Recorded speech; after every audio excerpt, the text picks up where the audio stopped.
I wanted to thank you, Vic, for coming in and taking the time to talk about the new FAA Hmm. regulations that come into effect in March. A lot of it comes into effect in March, Sure does. and what pilots and aspiring pilots, because we'll have some students listening in, need to know, and what do they need to be aware of about what's going on with night operations, operations over people, and the new recurrent exam.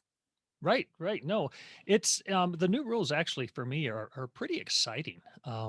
They're steps in the right direction, even with remote ID, which I know we're not going to talk about because we've got so much time to worry about that. And I got to put my little plug in here. Don't freak out about remote ID. Okay, it's fine. You got time to worry about that later. Let's get through the new rules first. But it's gonna make things a little easier for pilots that already fly, those who are just learning. Things you're not going to have to worry about are obviously waivers for night ops, waivers for over people, that kind of stuff, which we will get into. It's not a willy nilly. Let's take our M600 up and fly at night over the Super Bowl or something like that. You know, you can't fly over people with an M600 right now, or probably ever for that matter. Um, so yeah, there's definitely the rules are coming out, and they start the recurrent aspect of it. We can start there, I guess, probably is March 1st, actually. So in just a little bit of time here, um, that it's we'll be able to go online and take your recurrent training, not your initial. Initial still has to be done in person because one of the aspects of your initial test is you have to prove you're you. So you bring in your ID, and then they take the ID, and then you run the background check, the whole 9 yards, with the initial unmanned system test. And so that will not change, other than the fact that there will be some new rules in there. If you take it after March 1st, you'll have to know night ops, and you'll have to know over people rules. You do not have to know, at least for the initial, you don't have to know any remote ID stuff yet. That will come, but not right now, not yet. So that's been kind of nice. And but then the recurrent training, which is the big, huge part everybody's really happy about. We no longer have to go spend 150 or 165, or some people were saying it was 95 at certain areas. I haven't figured that part out yet. I'm not sure they took the right test, but they did. So I'm not quite sure how that works. So no more doing that, and no more studying for that. Instead, the FAA has kind of brought unmanned aviation into the same realm as manned aviation, whereas manned aviation has to take a check ride and that kind of stuff all the time, and we don't obviously have to take a check ride because the term is unmanned. We can't, but we'll do the training instead. So it's all going to be online training. Best part is it's going to be absolutely free. So that'll be really, really nice. And so we'll just, make an account with FAAsafety.gov, which if you're a pilot or an unmanned pilot, even both, you should probably have one anyway, because there's some great resources in that website. So it's just www.faasafety.gov. You make yourself an account and you have access to all kinds of fun training and things like that. So once we do that, and that'll be, like I said, March 1st, um, then all you got to do is you'll log on, you'll do the training aspect of it. It is not a test, so you don't have to memorize anything. And then you'll take a little quiz at the end of each section, I believe. Still haven't seen it yet. So we're kind of waiting on that. But if it's anything like the manned aviation side, you take your training, you do a little test to make sure you understand it. Do the next module, repeat, rinse and repeat, however that works. And then at the end, you'll get a document that you can print out, which you then need to take with you. I learned something new last night. We were doing some drone pro training, and found out that the digital copy is no longer available, no longer allowed. So in the past, they always say, well, carry it with you, carry a PDF on your phone or whatever. Can't do that anymore. You got to carry the physical copy of your UGR. Not UGR, that's the test, the recurrent training. And that's hard to get out. It's hard to quit saying recurrent test. It is recurrent training. I'm almost quit saying recurrent test, even after all these times I've talked about it. So you will have to carry that with you. So that's actually some information that I've been putting out that has changed, and in some cases was wrong. So I got to go back and make sure people understand that. Always carry that with you, and that will reset your 24-month clock, so your 24-month calendar clock, and which will be nice. You know, with it also, um, on 3/16. So on March 16th, you can take it before March 16th. You can take the recurrent training anytime between March 1st and March 16th, or even your initial between March 1st and March 16th that has no new information. On March 16th, though, you can start flying at night without a waiver. And I almost hesitate saying this because I know people are going to mess it up. You can fly over people after March 16th. But is like a huge, 72 point, bold, italic, underline. Um, it is very, very, very limited as to when we can fly over people with category 1, which is what comes into effect on March 16th. That would be a under 250 grams and no rotating parts that can lacerate human skin is the wording. So I guess if you hit a dog or something, that's fine. But I would feel bad because I love dogs. But it's a great system, and I really like it. But I'm really afraid that people aren't going to understand that those two caveats have to be met. And so right now, the only production drone that I know of that meets that criteria is the DJI Tello. If it has prop guards on it, because I guess you can do. I've never flown a Tello. I don't know what they look like. It's one of the very few DJIs I've never flown, but I guess I don't think they have built-in prop guards, but I think they do come with prop guards if I remember correctly. So that does come in under 250 grams. They do not have the rotating parts that will lacerate human skin. Another thing that will work, and I don't have it right behind me reachable, but I have these little Beta FPV 95X Cinewhoops with a naked GoPro 6 on it. It weighs in at 192 grams, I believe, right around 190 grams. So that's something else that you can do. Another option some people are doing, it is not a cheap option, is DJI makes Japanese batteries for the Mavic that are they weigh, I think, I don't know the exact weight, but the weights in Japan are less than they are here in the United States. And so if you can get some of those batteries imported, put them into your Mavic, and with the prop guards, that does come in under 250 grams. So, but I know somebody who did that. They're going to be putting something out on that, and they basically had to find somebody in Japan to buy them, ship them, pay import tax. And he said basically they were some of the most expensive batteries I've ever bought.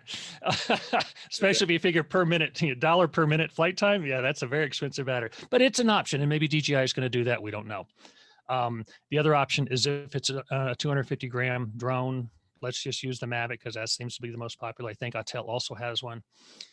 If there's some way that a manufacturer can put a accelerometer driven motor kill on it, then the props aren't spinning. If it starts to fall, it hits the red line or whatever, motors kill. It's just like what Parazero does and what Indemnis does with their parachute systems. And well, no, I was going to say that would also work, but it won't work because that's over 250 grams. See, even I get messed up sometimes, but it will work for category 2, which is ways down the road. We don't have to worry about that just yet. So, on March 16th, sorry, too many dates rolling around in my brain. You can fly at night without a waiver if you've taken the recurrent training or you've taken the initial test after March 1st with all that information on it. What will be required is the 3-mile statute mile strobe. And some people are saying that there has to be positioned a certain way or it has to be colors. That is not true. All you have to have, you can have colors, but the minute you put a color on there, it cuts down to 3 statute mile. I've done the testing here in Denver with a bunch of different things. And the white light works best. It's brighter. And so it probably needs to go on top because it's not for you to see the drone 3 miles. That's not the point of 3 statute mile strobe. It's for other people, other manned aviators, that can then see you from 3 miles out. So that's why it does it. And it does have to flash. Before it did not have to flash. So with the new rules, the word flash wasn't in there or strobe wasn't in there. It was just light, anti-collision light. And so it does have to strobe, and it has to strobe with a frequency that would, I'm going to butcher the wording. Basically, it has to work so well nobody crashes into you. So there's wording in there that basically, government language that says the same thing.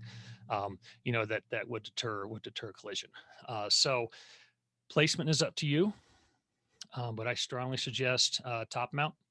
And if you're going to do top mount, I strongly suggest very, very, very good Velcro.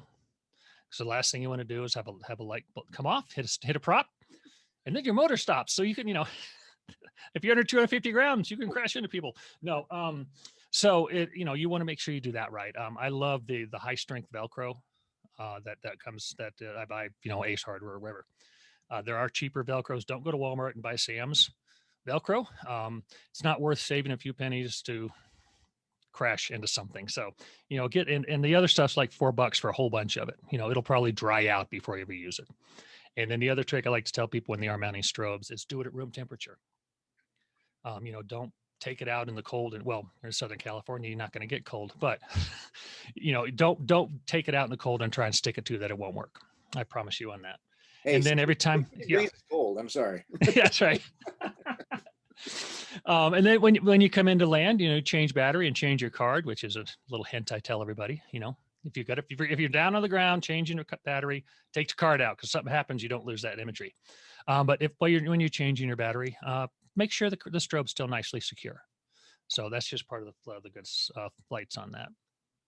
So let's talk a little bit about ops over people, which again we did just a bit, but let's dive in just a little bit more. Again, it's March 16th of this year that if you've taken the recurrent training or the initial test after March 1st or anytime after March 16th, you may fly over people with category 1 only, as we talked about. And we won't go into what category one is because we just did that. Category 2 and 3 will come online second quarter 2021. No, I'm sorry, this is 2021, 2022. 6 to 9 months or 9 to 12 months. The manufacturers can start sending FAA methods of compliance or compliance material and say, hey, we tested this, it works at either 11 or 25 kinetic foot pounds. You can really get into the weeds in that if you want. It's not that hard to find that information. And then you have your declaration of compliance, and then you can fly over people. One of the other things about over people that we have to work about is whether it's category 1, 2, or 4. 3, not yet, but 1, 2, and 4 is in order to fly over open air assemblies, you have to have a remote ID compliant drone. And since we don't have the standards yet for remote compliant or for remote ID, there's no such thing as a remote ID compliant drone at the moment. Nor will there be for a while. ASTM still needs to get their stuff out there, and that's probably going to be the standards. It's probably going to be them. They got to get it to the FAA. The FAA has to say, looks good. They get to send it back, and then the manufacturers can then say, okay, here's the standards that we need to develop our remote ID modules to, because they're going to be modules at this point. There might be some of the standard stuff, coming after 18 months from the end of next month.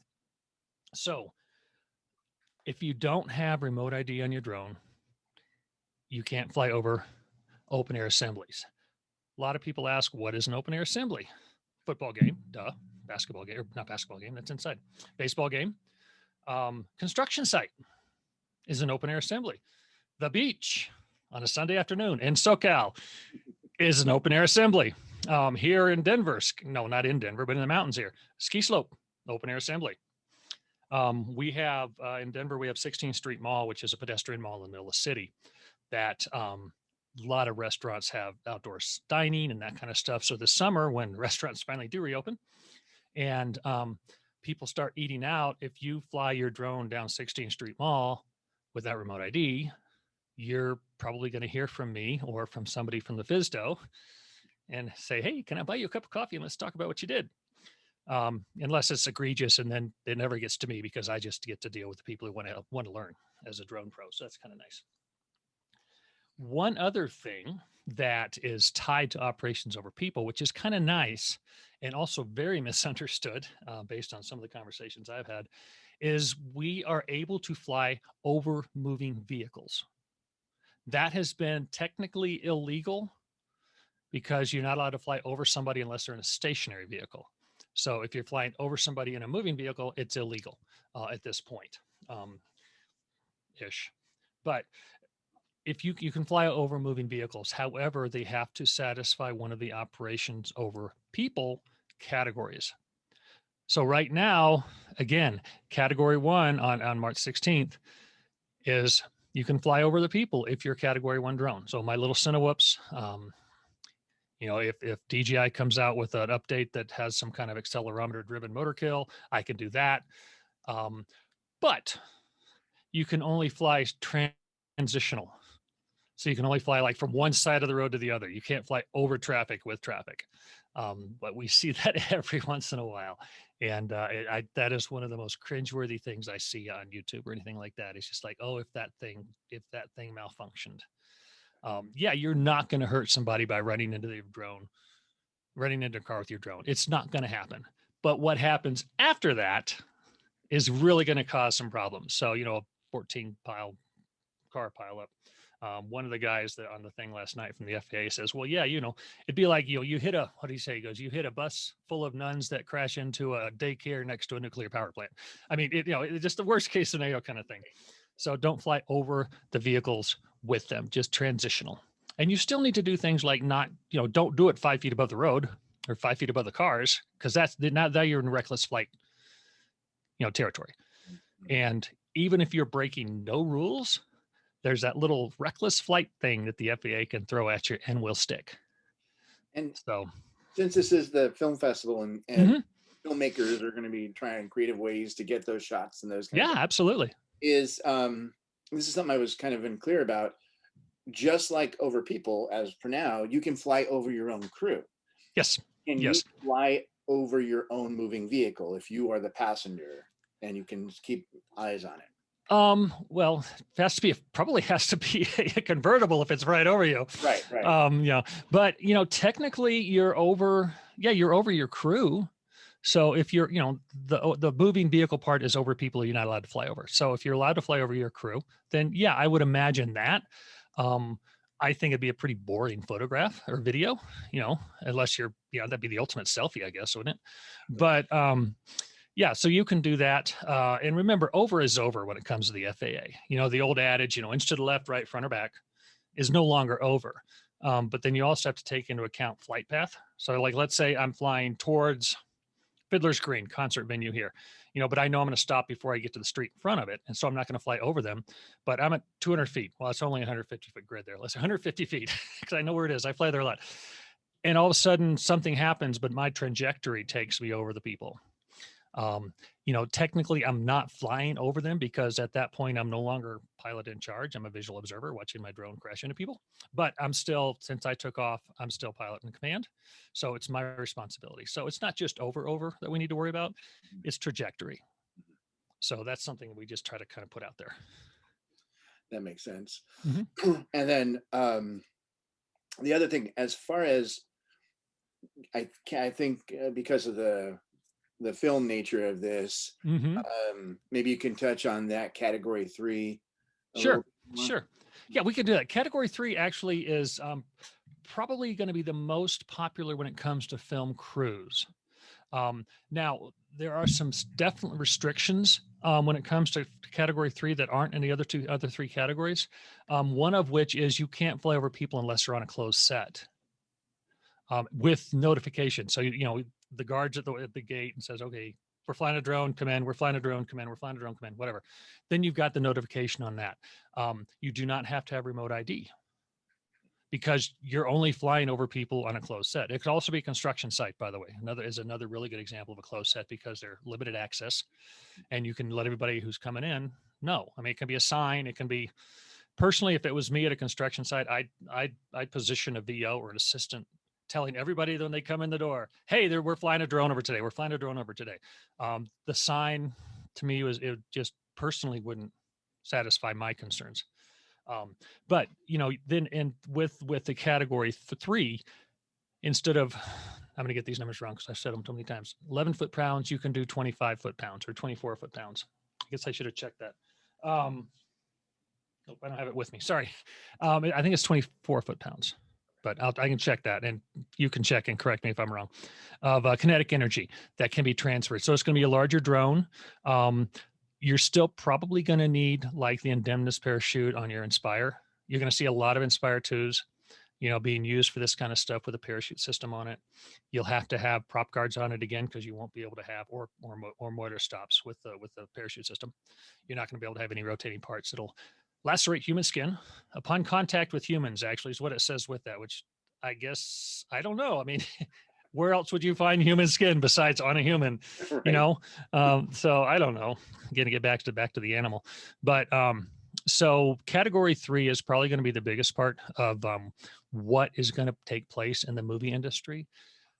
The really, really big ones, the big octas that are running reds and that kind of stuff, it's going to be a while, I think, before those are going to be able to fly over people. They're still probably going to have to be off to the side. And let's face it, unless you're doing that really cool God's eye pan across a crowd, you're not going to be flying over people. And in a situation like that, it's not a really super dynamic shot. So, Right. you've got your Inspire 2 with the X7 on it. Right. So, shooting in ProRes or whatever. So that some kind of that shot's really going to work well in a situation like that. Don't throw your M600 or your Alta or whatever. I Yeah. say Alta Vista, never mind. Yeah. That's in your neck of the woods. Out there, just be smart about it, and don't think that come March 16th we can fly anything we want over anybody we want any time of day we want. That's not what the rules say, and a lot of people don't understand that. Right. And that's an important fact. There is Mhm. there is this easement, but it's not just all of a sudden the gates are open. Right. You just gotta double check and make sure you're in compliance, make sure you're doing it Hmm. the right way. And I think the more that we do that, Hmm. then the more the FAA will continue to ease these regulations back because they see, Right. oh, they're being safe, they're being Hmm. smart, and the industry is kind of managing itself. So A perfect example is night flights. We have what 3,600. I was going to look that up yesterday and forgot. 10729 daylight waivers, and we have an impeccable, perfect night flight records. And so that's one of the reasons the FAA said, you know what, this is dumb. First of all, it's creating an awful lot of paperwork for us, right, in the waiver office, and we're not allowed to get to the more critical, extended operations waivers. right, So let's just make it part of the training. And so there you go. Now we don't have to have the waivers anymore. And all our waivers, actually, if we do have one, expire January, February, March, May 17th of this year. So if you have your waiver, May 18th, you can't fly at night anymore unless you've taken the recurrent training. So that's an important part to do. But yeah, definitely the safety aspect of it. We'll do it smart, and it'll slowly roll out, and the things will open up more for us beyond visual line of sight with remote ID. So the standard remote ID, that's kind of its first little stepping stone there. So that'll help with that. Um, One other quick thing too, as far as if we're on the discussion of safety here, we a few of us are talking around. Some of the drone pros, some of the FAA folks are talking around and saying, okay, I think we're going to see a lot of crashes at night coming up. Not because people didn't take the training, is because it's different. Instead of just flying at night is different. It's exciting. I love flying at night. I don't know if you've seen some of my stuff or not, but I love shooting at night. Um, there's all kinds of different aspects you need to really be careful of. So in addition to the online training that you will take, or the initial that you'll take with the FAA, I would suggest that you look online and get, find some people who are doing actual, I know in SoCal, there's some people doing it. Um, do the actual, hey, let's go out at night and fly. We'll learn how to do it safely. You learn how to, power lines are hard to see in the daytime. Guess how hard they are to see at night. Power lines and drones are not your friends. I speak from experience. So, yeah, don't just take the online training and check the box, say, up, done it. I'm going to go fly at night. Be very, very vigilant yeah, when you're flying at night. Also, VOs are not necessary to fly at night. yeah, Every waiver that I helped write, and I don't know how many I helped write, um, all had VOs, and I never saw one um, without a VO. VO is not required with the training. hmm, But Vic says right, I will never fly without a VO at night for a commercial op. I do sometimes. I'll shoot. I'll shoot the drone up here in my neighborhood and take fun pictures of downtown Denver, that kind of stuff. But if it's a commercial operation and I'm at night, I've got a VO with me. Of course, if it's during the day, 99% of the time I have VO with me as well. But that's the difference between commercial and some of the smaller, the smaller people who are just starting out may not have an extra couple $100 to pay a VO for a Right. project. I think But what'll yeah, be, I was going to say, I think what'll be interesting this year too is 4th of July to see what happens when by that time everything's open and people are flying at night and see what, hmm like, oh, well, you're not going to get a TFR. I can promise you the FAA is not going to issue a TFR. I had this discussion many times with some of the local communities here. Well, can we just have a TFR for our fireworks? No, you cannot have a TFR for your fireworks. Sorry. Unless the president's attending your fireworks display, you're hosed. Okay. It's not going to happen. right, you're just going to have to Um, deal with them. exactly. But you can tell people that they're flying dangerously. So I'm actually doing some training this afternoon with some local police departments, and we might talk about that. We'll see. I Yeah. wasn't thinking about talking about that, but maybe that's a good idea. Because that's coming, It people are is. It excited really about is. flying at night. So, well, I don't want to take up too much more of your time because I know you're busy letting everybody know about the safety issues, so, and the Mhm. new regulations, but I do appreciate your time. Absolutely. Thanks for inviting me. Yeah, no problem. So thanks again, and thanks for sharing the information. Absolutely. Everybody out there, fly safe.